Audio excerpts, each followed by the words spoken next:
Let's turn our attention now to Tasmania, where Kate Crowley, Assistant Professor at the University of Tasmania, joins me now. Professor Crowley, thanks for your time. I know you saw the debate yesterday. Let's start with some of the big picture questions here. Will the Liberal Party, or is the Liberal Party still in the mix here to get a majority, do you think? Yeah, well, it's interesting because this is the last Liberal government standing around the country, and I think people are concerned that it may not stand. Yesterday, the Premier said he was within striking distance of remaining in government, and certainly previously in a 35-seat parliament, even with this lower electoral quota that makes it easier for independents and minor parties to get in, they have had majorities in the past. I do believe he thinks he's within striking distance, but all the pundits and the just general feeling on the ground really for the whole campaign has been that they will fall into minority. Perhaps there may be a late surge to the government when people realise Labor's not going to get in, and so that may help their chances somewhat.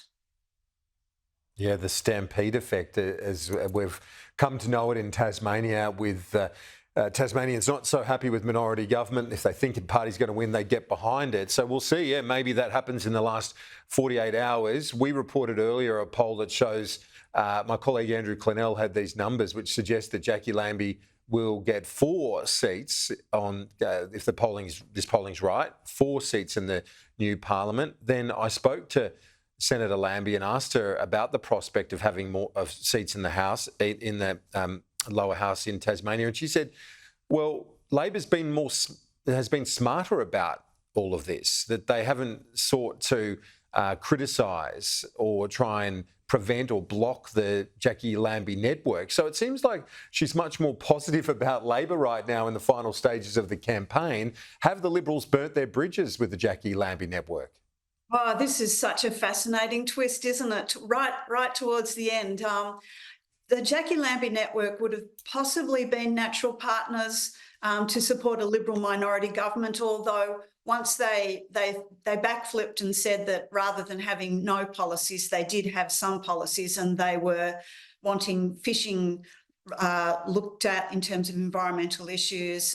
They wanted no expansion of old growth logging. They don't want young people locked up in detention. So a lot of their policies, not policies, but positions were starting to sound more aligned with the Greens, if not Labor.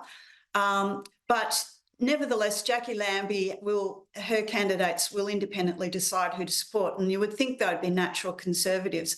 However, the Liberals last week, and I have to say it was probably the Liberal Party administration rather than the MPs, decided to set up a fake Jackie Lambie Network website and mass text people and direct them to it.